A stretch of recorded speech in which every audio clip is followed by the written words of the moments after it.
crois que les gens ils se rendent pas compte à quel point c'est difficile de se filmer, je vous jure. J'arrive à rien.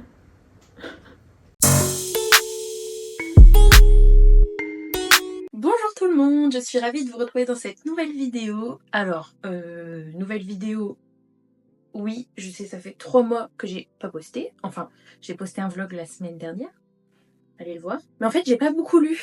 Donc là, à part en juin où je m'y suis remis à mort, j'avais trop rien à dire, j'avoue. Et du coup, là, je me suis dit, fais une vidéo et tout. Et je regardais mes petites vidéos YouTube de livres et tout. Et j'ai vu Angel Books, je vais vous mettre sa chaîne ici, qui a fait le Mid-Year. Alors attendez, je l'ai noté. Mid-Year Freakout Book Tag. Et la première question, c'est ton livre préféré depuis le début de l'année. Et mon livre préféré depuis le début de l'année. J'ai le cœur qui palpite rien que d'y penser. C'est Zodiac Academy de Caroline Peckham et Suzanne Valenti. Vraiment, cette saga est incroyable. Là, je suis actuellement en train de lire le tome 3. Je l'ai lu là il y a 2 semaines. Hein. Vraiment, je suis obsessed with it. Je pense qu'à ça jour et nuit. C'est incroyable. On y suit dans ce livre qui est une dark romantasy, je dirais.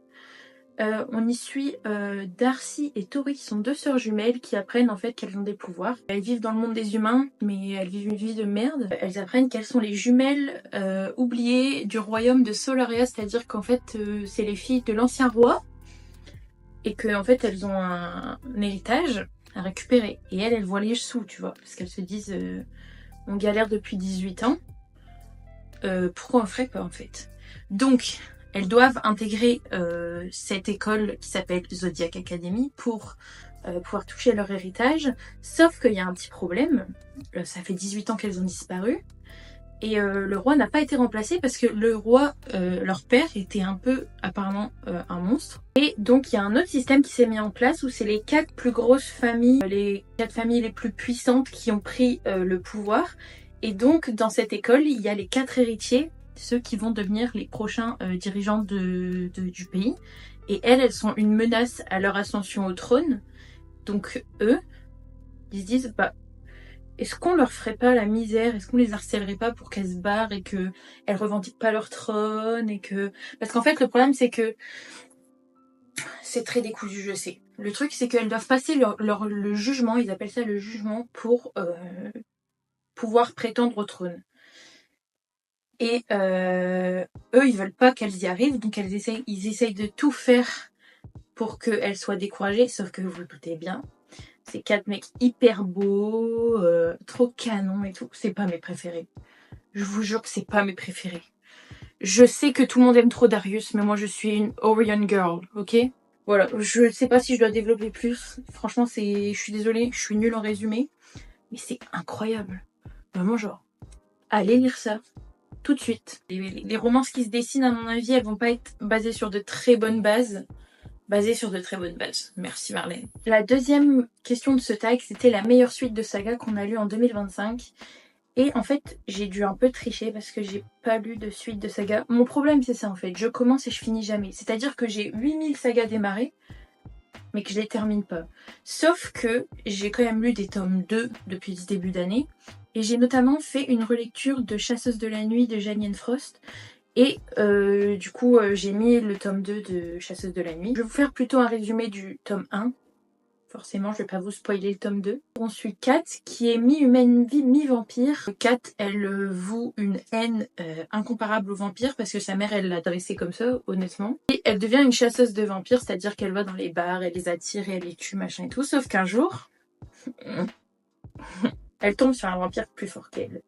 Et surtout, il la voit venir à des kilomètres, sauf que elle essaye de le tuer, ça ne marche pas, et il décide de l'engager pour lui, parce que lui aussi, il a des petits problèmes à régler. Et vous vous doutez bien que c'est une romantasy, hein, c'est de la bitlit, donc il y a de l'amour dedans, il y a du love, et pas que.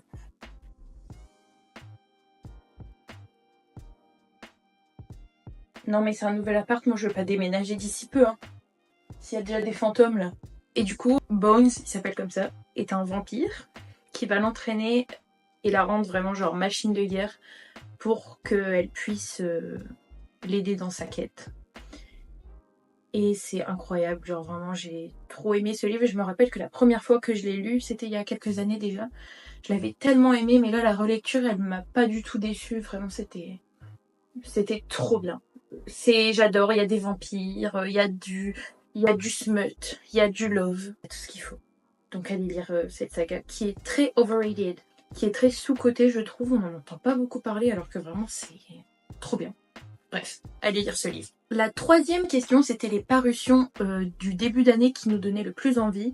Donc la parution, mais j'en ai deux. Il y en a deux qui sont en fait des traductions en français. La première parution qui me donnait super envie, c'est What the River Knows, qui est sorti le 12 février. Je ne l'ai même pas acheté, je l'ai même pas encore lu, mais bon, c'est pas grave, après, à la rigueur, je pourrais le lire sur le liseuse.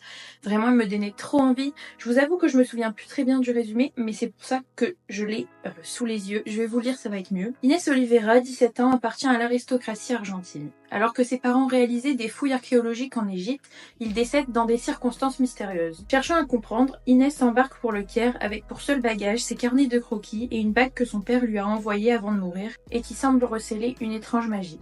Lorsqu'elle arrive en Égypte, Whit, je vais dire Whit, le jeune assistant de son nouveau tuteur, l'attend de pied ferme avec la mission de la renvoyer chez elle. Mais Inès est bien déterminée à obtenir des réponses et peu importe si celle-ci pourrait lui coûter la vie. Voilà, ça a l'air d'être un peu un thriller, mais sous fond de Égypte, archéologie, j'adore vraiment, tout ce qui est genre Égypte et tout, ça me fascine. Ce pourquoi, entre autres, ce livre m'avait trop donné envie. La deuxième parution qui me donnait super envie de ce début d'année, c'était Clamsey à Tatooine de Raphaël Quenard qui sortait le 14 mai. Pareil, je l'ai pas acheté, mais celui-là pas parce que j'ai pas pu, parce que je l'ai pas trouvé. Il était en rupture nationale. Je l'ai cherché dans 3-4 librairies, elles m'ont dit qu'en fait, il fallait attendre la réimpression. Et là, je l'ai vu en magasin, mais je suis fauchée, donc je l'ai pas pris. Et honnêtement, là, j'avais même pas lu le résumé, c'est juste que j'aime trop Raphaël Quenard.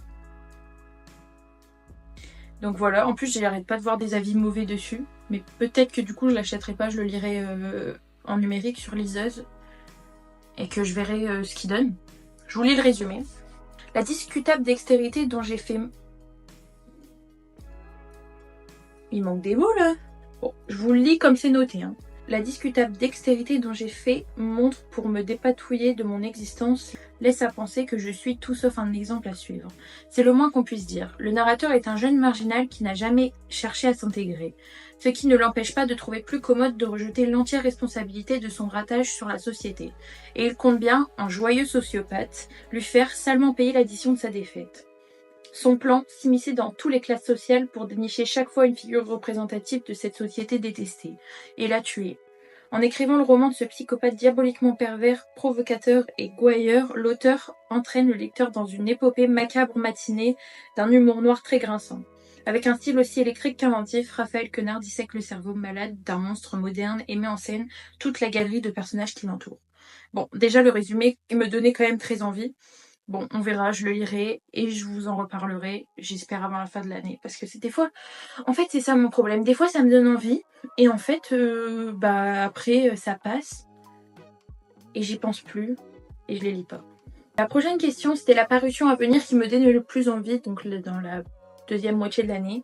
Et pareil, j'en ai deux. Et c'est deux traductions en français, encore une fois. Le premier livre, c'est L'invité surprise de Alison Espach.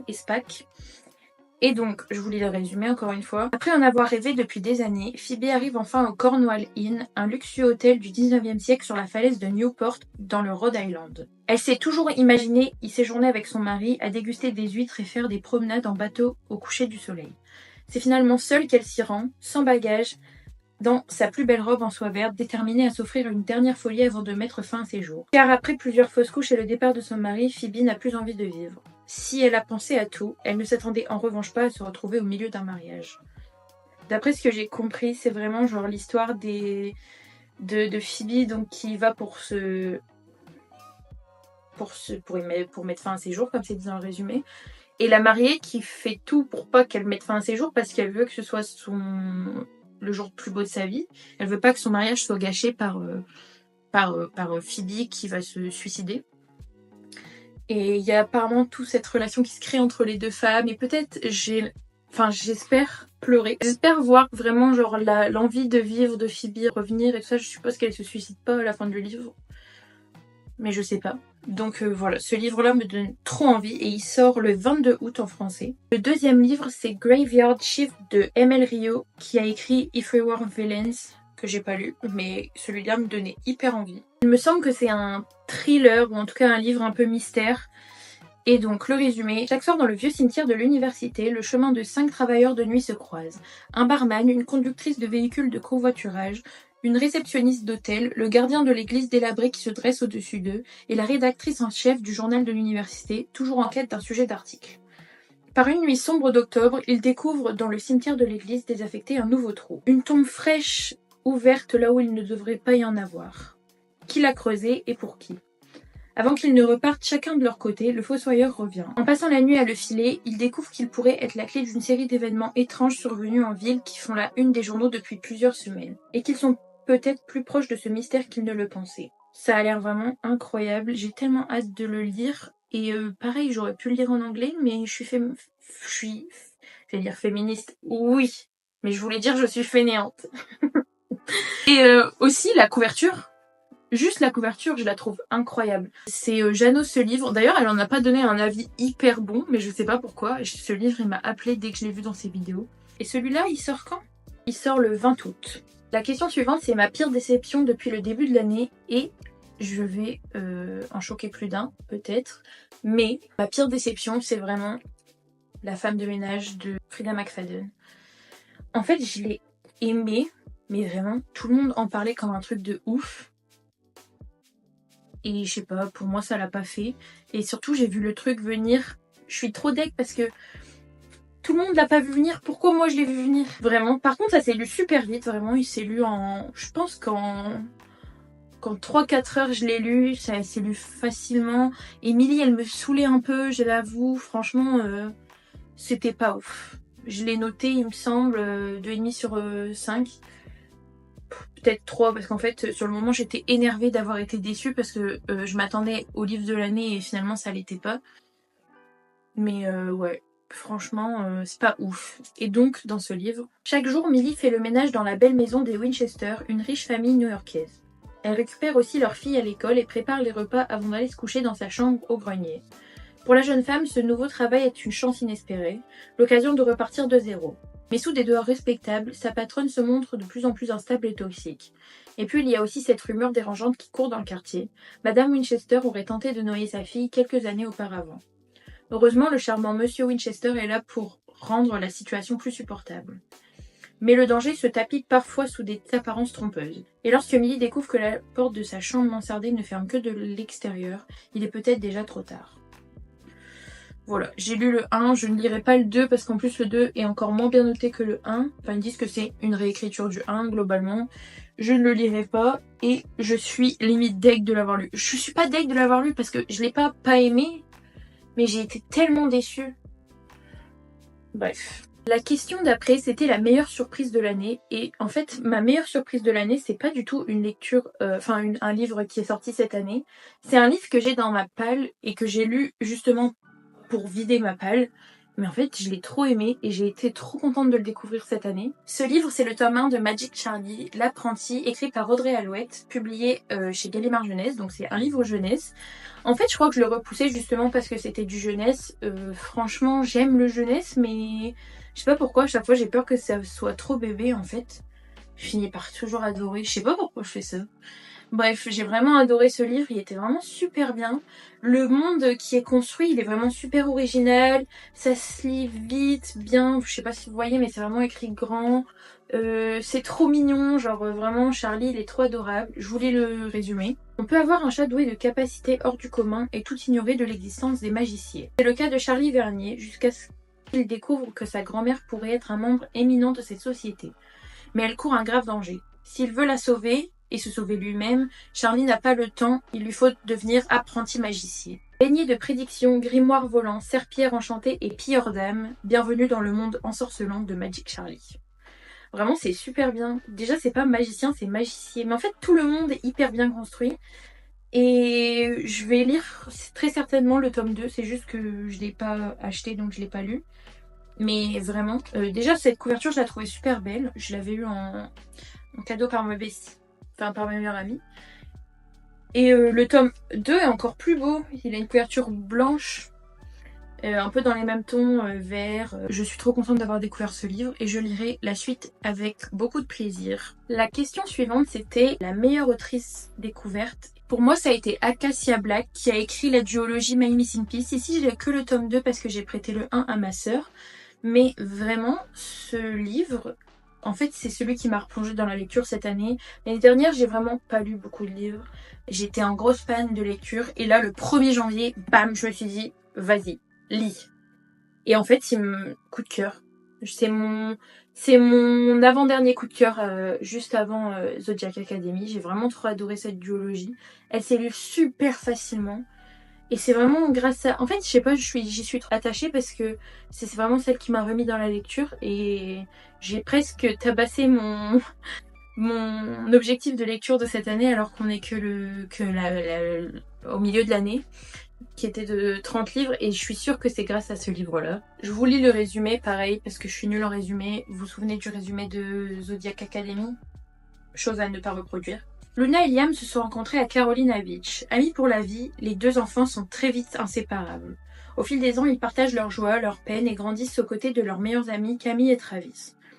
Luna et Liam vivent l'un pour l'autre et rien ne semble pouvoir abîmer cette merveilleuse amitié, jusqu'au jour des 16 ans de Luna où tout bascule. Ce soir-là, Luna ne peut honorer la promesse qu'elle a faite à Liam qui se sent trahi et abandonné. Les routes de Luna et Liam divergent. Liam ne peut admettre que Luna n'ait pas été à ses côtés au moment le plus difficile de sa vie. 7 ans plus tard, il se retrouve à New York, mais Liam n'est plus du tout le garçon que Luna a connu. Distance sombre, le jeune homme semble bien décidé à faire payer à Luna sa trahison qui l'a tant fait souffrir et a détruit sa famille. Mais Luna et Liam connaissent-ils vraiment les causes de leur séparation? C'est un Friends to Lover, to Enemy to Lover. C'est incroyable. Vraiment, genre, la romance qui m'a remis dedans. Et c'est tellement mignon. Et en fait, c'est aussi parce que on apprend au fur et à mesure, du coup, ce qui s'est passé, le jour des 16 ans de Luna, pourquoi elle a pas été là, ce qui s'est passé aussi pour Liam, pourquoi il aurait voulu qu'elle soit là. Oh, vraiment, genre, ce livre, incroyable. Et puis franchement, c'est bien écrit. Il y a plein de citations trop mignonnes. Il y a... Oh, j'aime bien. Vraiment, genre... J'aime trop. Et surtout, ça arrive souvent que... Enfin, ça arrive qu'au début de quelques chapitres, l'autrice, donc ma chère Acacia, que j'embrasse, elle met un titre de musique. Et genre, au moment où il y a une note de musique, il faut écouter. Genre la musique, en même temps que lire. Et moi, j'adore ça. Et donc, j'ai découvert cette autrice que j'ai beaucoup aimée. Elle a sorti, il y a pas longtemps, un troisième livre, du coup, parce que... My Missing Piece, c'est une duologie. Elle en a sorti un troisième qui s'appelle Midnight Kiss. Et j'ai très envie de le lire.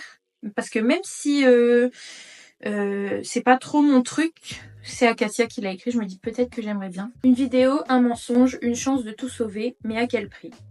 À Golden Hills University, où les relations entre athlètes sont strictement interdites, Nova et Cassius, basketteurs prometteurs que tout semble opposer, partagent un lien inattendu, le même anniversaire. Chaque année, lors de leur birthday break, leur masque tombe pour une nuit révélant des vérités qu'ils préfèrent ignorer le reste du temps.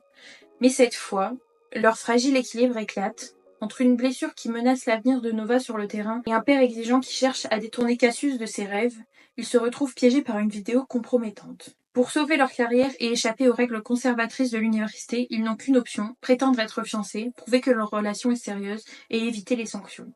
Entre faux semblants et vérité enfouie, jusqu'où sont-ils prêts à aller pour protéger leurs rêves et leur cœur? J'ai très envie de lire ce livre et je l'ai d'ailleurs acheté sur Kindle, donc ça ne saurait tarder.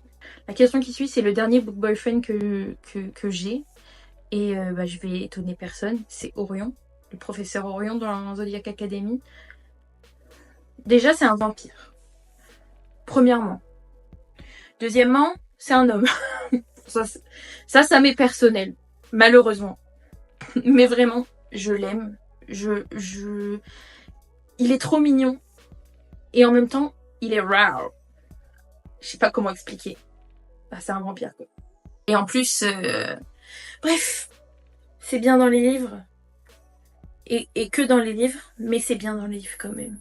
La question d'après, c'était mon nouveau personnage préféré, et c'est encore un personnage de Zodiac Academy, c'est Darcy, la meuf d'Orion, en fait. En fait, je l'aime trop, Darcy, parce que on a Darcy et Tori, c'est deux sœurs jumelles, et Tori, c'est vraiment la fonceuse, l'impulsive, elle a peur de rien, euh, elle fonce et tout. Darcy, elle est pas comme sa sœur, mais elle est pas le contraire de sa sœur. Je sais pas si vous voyez ce que je veux dire. Elle est plus sur la réserve, elle est plus timide, mais en même temps, quand elle doit y aller, elle y va. Elle a pas peur et elle est forte et elle a les cheveux bleus. Je l'aime. En fait, ça vaut... C'est pas que ça vaut plus, mais en fait, c'est pas la fille timide. J'ai bien aimé qu'ils aient pas fait ce contraste, justement. La petite fille timide dans son coin, qui se laisse faire et qui attend que sa sœur la sauve. C'est pas du tout le cas. Et je la trouve super intéressante dans plein d'aspects. Et je sais que tout le monde préfère Tori. Mais je sais pas, moi, genre, Darcy, elle me touche trop.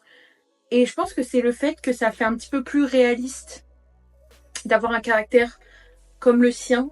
Je sais pas. Vraiment, Darcy, je l'aime. Mais j'aime trop Tori aussi, hein. Mais Darcy, je sais pas, elle me touche trop. La prochaine question, c'était le dernier livre qui t'a rendue heureuse. Et franchement, il y a un contexte, mais le dernier livre qui m'a rendue heureuse, c'est le dernier livre que j'ai lu, c'est Gagner à tout prix. Le premier tome de la série Gold Rush Ranch de Elsie Silver. En fait, c'est simple, je voulais commencer l'univers d'Elsie Silver parce que tout le monde en parle et qu'apparemment c'est incroyable. Et en même temps, je me dis, Cowboy Romance, ça peut être que bien. Et apparemment, il faut commencer par la saga Gold Rush Ranch pour après lire la saga Chestnut Springs, qui est celle dont tout le monde parle. Et je me suis dit, je vais faire les choses dans l'ordre et tout, même si les avis sont... Enfin, je sais pas, on en parle moins, je trouve. Et honnêtement, ça a pas été un coup de cœur, mais en fait, c'était trop adorable parce que je l'ai lu après le livre. Bah, je vais vous en parler parce que c'est la question d'après. Mais je l'ai lu après un livre qui était dur à lire psychologiquement, enfin qui était pas facile. Et je sais pas, c'était trop doudou, c'était trop sympa. Un personnage masculin avec que des green flags. Elle est trop marrante. Franchement, j'ai rigolé plusieurs fois dans ce livre. Je sais pas, ça m'a rendue genre vraiment heureuse. Ça m'a mis le sourire aux lèvres. C'était trop sympa. Gagner son cœur sera son plus grand défi. Von, je vous le montre. Ça s'écrit comme ça, mais je vais le lire Von, ok? Von, gérant du ranch Gold Rush, dont la réputation est ternie par des rumeurs de courses truquées, est prêt à tout pour en redorer l'image en gagnant un derby prestigieux. Billy, encouragée par son mentor à postuler pour ce ranch, y voit l'occasion de se faire connaître en tant qu'entraîneuse. Elle est mise au défi par son nouveau patron d'entraîner un cheval réputé très difficile. La jeune femme se donne alors corps et âme pour nouer un lien avec l'animal et le préparer à la course. Le rapprochement entre Billy et Von au sein du ranch est inévitable, mais les enjeux sont élevés. Von doit sauver son entreprise et Billy joue sa carrière. Se laisseront-ils aller à la passion au risque de tout perdre? Vraiment, c'était trop bien. Et aussi la relation de Billy avec Didi, avec le cheval dedans, j'ai trouvé ça trop adorable. Limite, c'était... Genre, c'est pas plus important que la relation de Von et Billy, parce que, bah non, j'ai quand même... Enfin, c'est une romance, donc c'est pour ça que je l'ai lu. Mais vraiment, ça a apporté vraiment quelque chose, et je pense que ma note aurait été vraiment moins bien s'il n'y avait pas cet aspect de Billy et de son cheval, c'était trop beau. La question suivante, c'était le plus beau livre qui a rejoint ma bibliothèque en 2025. Et là, honnêtement, j'ai dû bien regarder, parce que j'en ai pas acheté beaucoup, étant donné que j'étais pas censée en acheter du tout. Bon, j'en ai quand même acheté. Et parmi ceux que j'ai acheté le tome 1 de Caraval de Stéphanie Gerber, publié chez Bayard en relié. C'était une édition limitée, je suppose. Et déjà, le jaspage, je le trouve trop beau. Ça va trop bien avec le titre. Et j'ai vraiment très envie de lire ce livre en plus. En le voyant, je voulais trop lire, surtout que je sais pas si vous vous souvenez, mais avant ce livre-là, il me semble qu'il existait que en poche. Et les poches, je sais plus c'est quoi, quelle maison d'édition, mais ils sont horribles. Je trouve qu'ils sont horribles en tout cas. Du coup, je l'avais pas acheté. Ce que j'avais fait, c'est que j'avais acheté la trilogie en anglais parce que les livres en anglais étaient beaucoup plus beaux et que surtout le dernier tome avait été traduit parce qu'il me semble que le tome 3 n'avait jamais été traduit. Bah, il n'avait pas été traduit, mais du coup, je l'avais. Vous voyez ce que je veux dire? Et en fait, je l'ai trouvé au magasin en relié, je l'ai vu, j'ai dit mais je suis obligée de le prendre. Et franchement, je le trouve super beau, je sais pas si vous voyez, il brille un peu. Et là, c'est en relief, bref, il est super beau. J'ai pas inspecté s'il y avait des illustrations et tout, mais je pense pas. Par contre, c'est vraiment écrit super gros, je viens de me rendre compte. C'est 500 pages, mais 500 pages assez aérées, donc Ah, j'ai vu des... Ah, il y a des petites lettres dedans. Bon, j'ai très hâte de lire.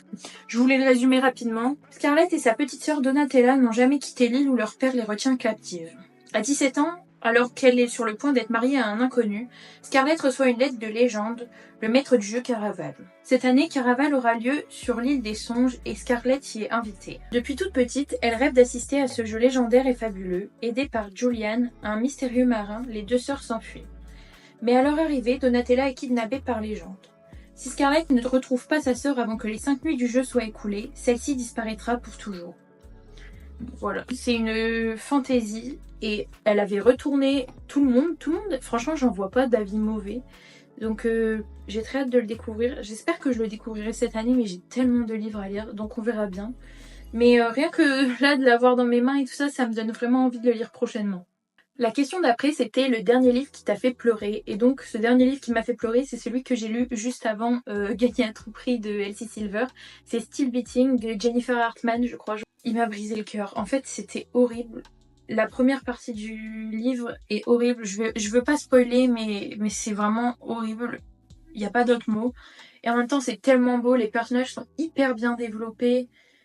Et on les suit vraiment très... Enfin, on les suit tellement bien que en fait, c'est hyper facile de s'y attacher. Et surtout, en fait, c'est horrible, mais c'est vraiment un message d'espoir au final, ce livre, je trouve. C'est vraiment voir le beau dans le moche.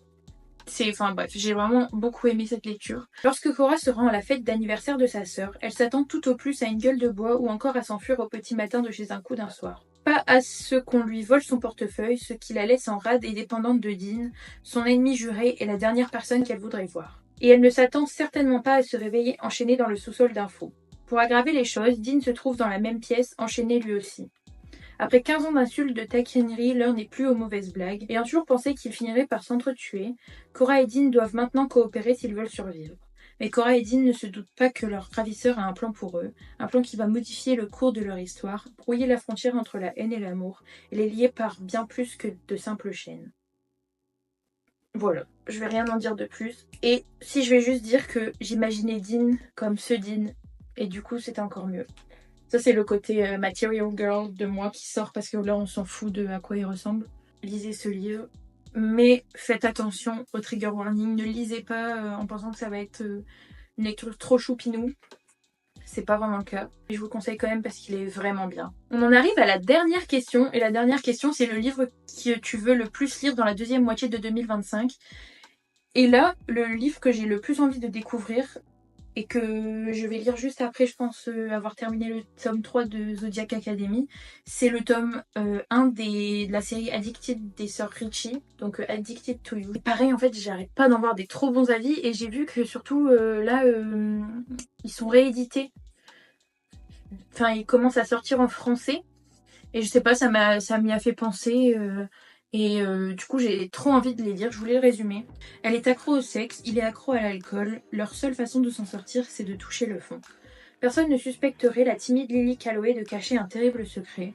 Pendant que tout le monde danse dans des bars près de l'université, Lily reste dans les toilettes pour se taper des inconnus. Son addiction l'amène à des coups d'un soir, des rendez-vous sexy et des soirées qu'elle regrette amèrement après. La seule personne à connaître son secret en possède un aussi.